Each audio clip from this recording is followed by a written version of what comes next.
تو ناظرین آج کی یہ جو ویڈیو ہے یہ ہے ڈاٹیو کے اوپر۔ ڈاٹیو ایک گرامری زمرہ ہے، تو یہ سبھی کو پتہ ہے جو بندے جرمن زبان سیکھ رہے ہیں۔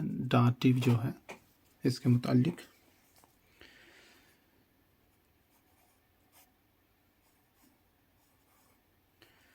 ڈاٹیو، ٹھیک ہے جی۔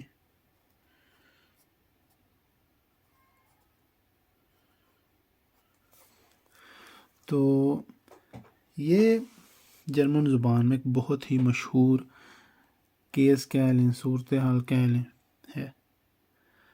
تو جب جرمن زبان نہیں تھی تب لاطینی زبان میں اس کو میں تھوڑا سا چھپا دیتا ہوں تاکہ آپ گھبرا نہ جائیں کہ یہ اتنے سارے لفظ۔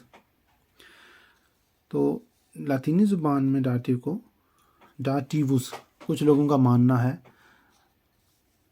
ڈاغ، ڈارے یا ڈاغ، ٹھیک ہے، جس کا مطلب گیبن ہے یعنی کہ دینا ہے، اور ڈاٹیوس یعنی کہ کازوس یعنی معاملہ، صورتحال، کیس، اور ڈاٹم یعنی کہ دیا گیا ہوا، غیر جنس۔ ان سے لفظ ڈاٹیو نکلا ہوا ہے آگے، یعنی کہ جب جرمن زبان نہیں تھی تب بھی ڈاٹیو کا وجود تھا، مگر اور الفاظوں میں اور زبانوں میں، جیسے کہ یہ جو تمام الفاظ جہاں سے ڈاٹیو آیا ہوا ہے لاطینی زبان کی اصطلاحات ہیں، ان کو جرمن میں اور پھر میں نے اردو میں ان کی ترجمانی کی ہوئی ہے۔ اب اس کو جرمن زبان میں ویم فال بھی کہا جاتا ہے۔ ویم فال اس لیے کہا جاتا ہے کیونکہ ہر وہ آرٹیکل یا کہہ لیں کہ ہر وہ جنسی لفظ جس کے آگے ایم آ جائے نا، یا اگر وہ ہو مونس ہو اگر جنسی لفظ، تو وہ ڈی کی جگہ ڈیا بن جائے تو اس کو ہم ویم فال کہیں گے۔ یہ ویم فال کی تبدیلیاں ہوتی ہیں۔ اس کی تعریف یوں بھی کی جاتی ہے کہ غیر صراطی مفعول کی نشاندہی کرتا ہوا فعل یا کرتی ہوئی کوئی صورت کو بھی ڈاٹیو کہا جاتا ہے۔ ویم فال اس کو اس لیے کہا جاتا ہے کیونکہ یہ مذکر کے آخر پر، مونس کے آخر پر ڈیا، اور مذکر غیر جنس کی جو جنسی الفاظ ہیں ان کے آخر پر ایم لے آتا ہے، اسی لیے اس کو ویم فال کہا جاتا ہے۔ تو اسی مناسبت سے ڈاٹیو کے اندر جتنے بھی افعال ہوتے ہیں وہ ایک علیحدہ اپنی حیثیت رکھتے ہیں۔ آپ اس کو ایسے سمجھ لیں کہ ایک خاص فہرست ہے افعال کی، الفاظوں کی۔ آپ اس کو یوں سمجھ لیں کہ ایک گھر ہے، ٹھیک ہے، اور اس گھر کے اندر جو کمرے بنے ہوئے ہیں جو گھر والے ہیں، یہ گھر کی چھت تھوڑی سی میں نے پیچھے کر کے ڈال دی ہے، جب مجھے یقین ہے گرنے نہیں لگا یہ گھر، ٹھیک ہے۔ تو یہ ایک گھر ہے، ٹھیک ہے، اور اس گھر کو آپ ڈاٹیو سمجھ لیں، ٹھیک ہے۔ اب اس گھر کے اندر ویاغبن یعنی کہ اردو میں اس کا ترجمہ کریں تو جمع کا صیغہ ہے افعال بنے گا، اور پریپوزیشنن یعنی کہ جار، یہ بھی جمع کا صیغہ ہے پریپوزیشنن، ٹھیک ہے، جار۔ تو ڈاٹیو اس گھر کا نام ہے جس کے اندر افعال اور جار رہتے ہیں۔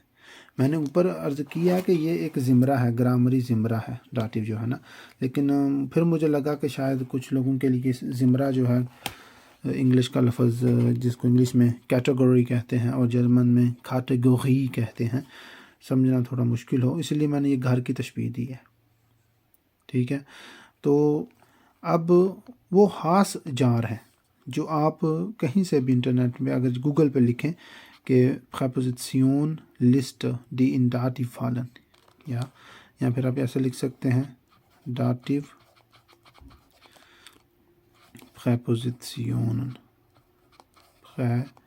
پوزیشنن، یہ اگر آپ گوگل میں لکھیں گے تو ایک نہیں بلکہ کئی ساری تصویریں بھی آپ کو مل جائیں گی، اور اس کے علاوہ لسٹ بھی ہو سکتا ہے آپ کو مل جائے، ویب سائٹس بھی مل جائے۔ تو یہ میں تھوڑی سی لکھ دیتا ہوں ادھر۔ آؤس ایک پریپوزیشن ہے، ایک جار ہے، اور فون ایک جار ہے جو اس گار میں رہتا ہے داتیو میں، اور مٹ، ٹھیک ہے، اس کے بعد بائے اور سو، اسی طرح اور بھی کچھ ہیں۔ تو یہ تمام کے تمام جار ہیں، ٹھیک ہے، حرف جار آپ نے اردو میں بھی پڑھا ہوگا، سنا ہوگا۔ تو یہ جرمن زبان میں حرف جار ہیں جو اس زمرے میں آتے ہیں، اس صورت میں آتے ہیں، اس فعل میں آتے ہیں۔ اسی طرح کچھ خاص افعال بھی ہیں، یعنی کہ ٹو ورڈ بھی ہیں،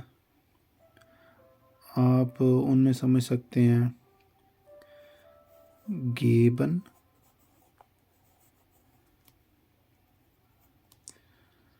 برنگن،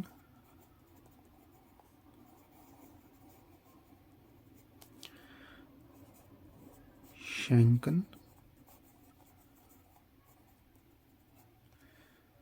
اور اسی طرح اور بھی بہت سارے، ہیلفن۔ تو یہ جو افعال ہیں اور جو حروف جار ہیں، یہ اس کا جو مادری جڑ ہے جہاں سے یہ لفظ آیا ہوا ہے، ان جڑوں کو لاطینی زبان سے اگر اردو میں یا جرمن میں ترجمہ کریں تو یہ ترجمہ بنتے ہیں۔ کسی کو دیا جا چکا ہونا، تو وہ جو چیز دی جا چکی ہے نا، اس کو داتیو تصور کیا جاتا ہے، یا پھر اگر کوئی دے رہا ہے، دینا، اس کو داتیو تصور کیا جاتا ہے۔ اور اس کا ایک مطلب اور بھی ہے، کیس، معاملہ، صورت، کازوس جسے لاطینی زبان میں کہتے ہیں یا جرمن میں کہتے ہیں۔ تو اب دیکھیں نا، یہاں پر جو افعال ہیں، یعنی کہ دینے کے افعال اور لینے کے بھی افعال، ٹھیک ہے، یہ دونوں افعال اس زمرے کے اعتبار سے داتیو میں آئیں گے، کیونکہ دینا اور لینا ہی کو کہا جاتا ہے داتیو لاطینی زبان میں، جیسا کہ آپ نے اوپر پڑھ لیا ہے۔ تو اس میں آ جائے گا گیبن، دینا، برنگن، لانا، ٹھیک ہے، شینکن، تحفہ دینا، ہیلفن، مدد کرنا، ٹھیک ہے۔ تو آپ مدد دے رہے ہیں نا، کسی کو مدد کر رہے ہیں، تو یہ بھی آپ اپنی مدد فراہم کر رہے ہیں، دے رہے ہیں۔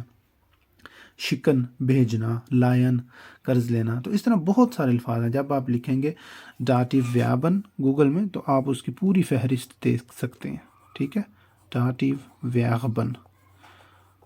تو یہ جو مذکر مونس ہیں، ان میں تبدیلی کی ظاہریت کے لیے یہ جو تبدیلی لائی جاتی ہے تاکہ پتہ چلے کہ یہ داتیو کیا ہے۔ مثال کے طور پر مٹ ڈیم بوخ، ٹھیک ہے۔ تو مٹ جو ہے، یہ ہم نے پڑھا ہے کہ یہ اس گھر میں رہتی ہے، داتیو کی پریپوزیشن ہے، ٹھیک ہے، اس کے گھر کا فرد ہے۔ تو اب جو کتاب ہے، اس کا آرٹیکل 10 ہے، ٹھیک ہے، عام طور پر عام زبان میں نومیناتیو میں اس کا آرٹیکل 10 ہے، لیکن کیونکہ اب مٹ آ گیا ہے اس لیے اس میں تبدیلی لائی جائے گی، اور غیر جنس یعنی کہ 10 جو بھی ہوگا، کوئی بھی لفظ، کوئی بھی اسم کا آرٹیکل 10 ہوگا، وہ ڈیم میں بدل جائے گا۔ مٹ ڈیم بوخ کا مطلب ہوگا کتاب کے ساتھ۔ اسی طرح اگر ہیلفن کی گردان کی جائے اور میں کہوں اش، یعنی کہ میں، ہیلف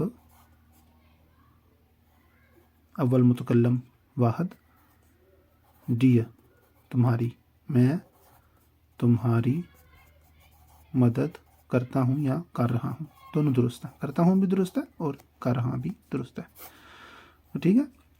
یہ مجھے ادھر لکھنی چاہیے تھی کیونکہ یہاں پر میں نے افعال لکھے ہوئے ہیں، تھوڑا سا الٹا ہوگا لیکن آپ کو مطلب سمجھ آ گیا نا۔ تو اسی طرح سے آپ جب بھی گردان کریں، ویا ہیلفن اینن، میں یا ہم، ویا ہم کو کہتے ہیں، ہم آپ کی مدد کر رہے ہیں، ویا ہیلفن ڈیا، ہم تمہاری مدد کر رہے ہیں۔ تو بس آپ نے یہ گھر کی شکل جو ہے ذہن میں رکھنی ہے۔